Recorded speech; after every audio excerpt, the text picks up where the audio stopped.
Hey guys, ঈদের ছুটিতে যেহেতু কোথাও ঘুরতে যেতে পাইনি তাই আমার মনটা খারাপ ছিল। 2 দিন বের হয়েছিলাম, 2 দিনই যেয়ে দেখে এত ভিড় তাই আর ঘোরাটা হয়নি, আবার ব্যাক করতে হয়েছে। যেহেতু আমি ওয়ার্কিং লেডি, ছুটিতেই বাচ্চাকে নিয়ে ঘোরার বেসিক্যালি সময়, তাই আমার মনটা খারাপ ছিল মূলত আমার জন্য না, আমার ছেলেটার জন্য, যে ছুটি পেয়েছি অথচ আমার ছেলেটাকে নিয়ে আমি কোথাও ঘুরতে যেতে পারিনি। আর আমার মন খারাপ দেখে এবার হলিডেতে আমার হাজবেন্ড প্ল্যান করলো যে আমাদের নিয়ে ঘুরতে যাবে। এছাড়া আমার আম্মু বাসায় থাকতে থাকতে বোর হয়ে গিয়েছিল, সেও ঘুরতে যেতে চাচ্ছিল, তাই প্ল্যান করে আমরা সকাল সকাল চলে গেলাম হচ্ছে সুবর্ণগ্রাম রিসোর্টে। সকাল সকাল ঘুম থেকে উঠে শাওয়ার নিয়ে রেডি হয়ে যাচ্ছি, আর আজকে রেডি হওয়ার ব্লগটা খুব শর্টলি দিব, এটা ফুল ডিটেল আরেকটা ভিডিওতে তোমাদের সাথে শেয়ার করব। সো রেডি হয়ে বের হয়ে পড়লাম আমরা গন্তব্যের উদ্দেশ্যে। আমরা যাচ্ছি হচ্ছে নারায়ণগঞ্জ ভুলতাগাউছিয়া সুবর্ণগ্রাম রিসোর্টে। সেখানে হচ্ছে আমরা একটা রিজার্ভ গাড়ি বুকিং করে নিই, যেহেতু বাচ্চা আছে সাথে, আর আমার আম্মু একটু বয়স্ক, দেখা যায় হাঁটতে পারবে না। এর জন্য সবুজ হচ্ছে আগে থেকে একটা গাড়ি রিজার্ভ করে রাখছে, যাতে আমাদের আসার সময় কষ্ট না হয়, কারণ খুব বড় আর হেঁটে আস্তে আস্তে এমনিতেও টায়ার্ড হয়ে যাবে সবাই, তাই ও হচ্ছে প্ল্যান করে আগে থেকে গাড়ি বুকিং দিয়ে রাখছে যাতে করে আমাদের কষ্ট না হয়। যেহেতু ঈদের ছুটি 26শে মার্চ শুক্রবার শনিবার সব ছুটি, একটা লম্বা ছুটি ছিল, অনেক একসাথে পড়েছে, তাই রাস্তাঘাটও ফাঁকা ছিল। আর হচ্ছে আমরা মাত্র 45 মিনিটে ঢাকা থেকে নারায়ণগঞ্জ পৌঁছেছি, ভাবা যায়। আদারওয়াইজ ড্রাইভার বললো এখানে আসতে কি প্রায় 2 ঘন্টার মতো সময় চলে যায়। সো যাওয়ার পর সবুজ হচ্ছে আমাদের জন্য টিকিট কিনতে চলে যায়। আমাদের পার পার্সন টিকিট নিয়েছিল 300 টাকা করে, আর সাইফান যেহেতু ছোট ওর জন্য টিকিট নিয়েছিল 200 টাকা। আমরা বাসা থেকে এভাবে প্ল্যান করে গিয়েছিলাম যে আমরা কোনো রাইডে চড়বো না, আমরা হচ্ছে মেইনলি যাচ্ছি হচ্ছে ঘুরতে সাইফানের জন্য।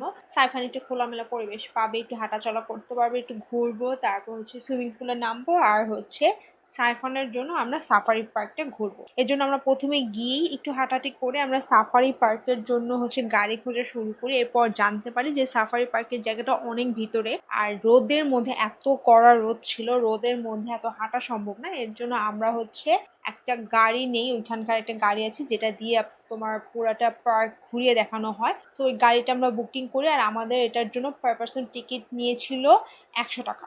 গাড়িটা নেওয়ার পর একদিকে সুবিধা হয়েছে, ড্রাইভারটা খুবই ভালো ছিল, সে আমাদের সুন্দর করে গাইড করেছে। প্রত্যেকটা স্টেপে যেতে যেতে সে আমাদের বলেছে যেটা কি ওইটা কি, এখানে কিভাবে আসতে হবে, ওইখানে কিভাবে আসতে হবে, সবকিছু আমাদের দেখিয়ে দেখিয়ে সুন্দর করে বলে দিয়েছে যে এখানে এখানে এটা এটা আপনারা পাবেন। সো আমাদের জন্য ইজি হয়েছে আসার সময় বের হতে, যে কিভাবে আমরা বের হব, কোথায় গেলে কি পাবো। তারপর সুন্দর করে আমরা ঘুরে এরপর আমরা ড্রাইভারকে বলে আমাদের হচ্ছে সাফারি পার্কের এই সাইডে নামিয়ে দেন, তাই সে আমাদের স্পিড বোর্ডের যে কাউন্টারটা আছে ওইখানে নামিয়ে দেয়। ওইখান থেকেই মূলত হেঁটে সাফারি পার্কে এখানে যেতে হয়। ওইখানে আমরা নামি, তারপর একটু হাঁটাহাঁটি করে আমরা সাফারি পার্কের উদ্দেশ্যে উঠি।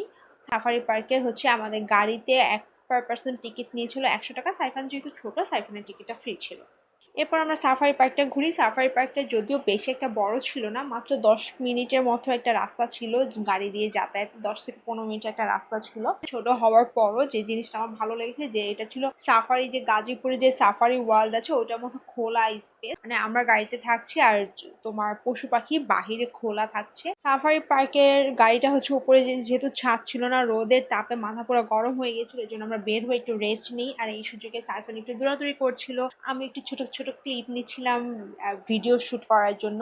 এরপর হচ্ছে আমরা রেস্ট করে দেন চলে যাই সুইমিং পুল এরিয়াতে। ওইখানে গিয়ে আমরা হচ্ছে 3জন ঢুকি, আমি, আমার ছোট বোন আর আমার হাজবেন্ড। আমাদের পার পার্সন টিকিট নিয়েছে হচ্ছে তোমার 300 টাকা করে, আর সাইফান এটা ফ্রি ছিল। সাইফানকে নিয়ে সাইফানের বাবার সুইমিং পুলে নামার খুব ইচ্ছে ছিল, এত ভীতু সে ওইখানে যাওয়ার পর যখন পানিতে পা দিয়েছে, দেখেছে যে পানি ঠান্ডা, তখন সে চিৎকার দেওয়া শুরু করে দিয়েছে। এরপর তাকে তার নানুর কাছে দিয়ে আমরা বেশিক্ষণ না 10 মিনিটের মতো সুইমিং পুলে ছিলাম, তারপর চলে আসছি। যেহেতু সাইফানের বাবার মন খারাপ হয়ে গিয়েছে, সাইফান সাথে ছিল না, এর জন্য আমরা বেশিক্ষণ ছিলাম না।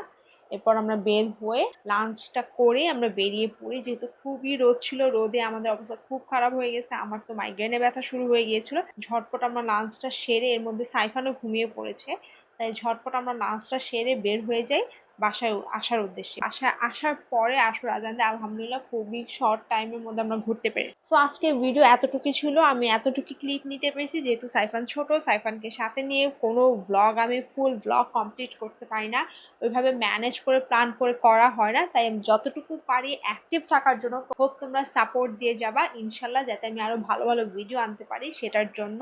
সো এখানে ভিডিওটি শেষ করছি, দেখা হবে নেক্সট ভিডিওতে। ততদিন পর্যন্ত ভালো থেকো, সুস্থ থেকো, অ্যান্ড থ্যাংকস ফর ওয়াচিং। আল্লাহ হাফেজ।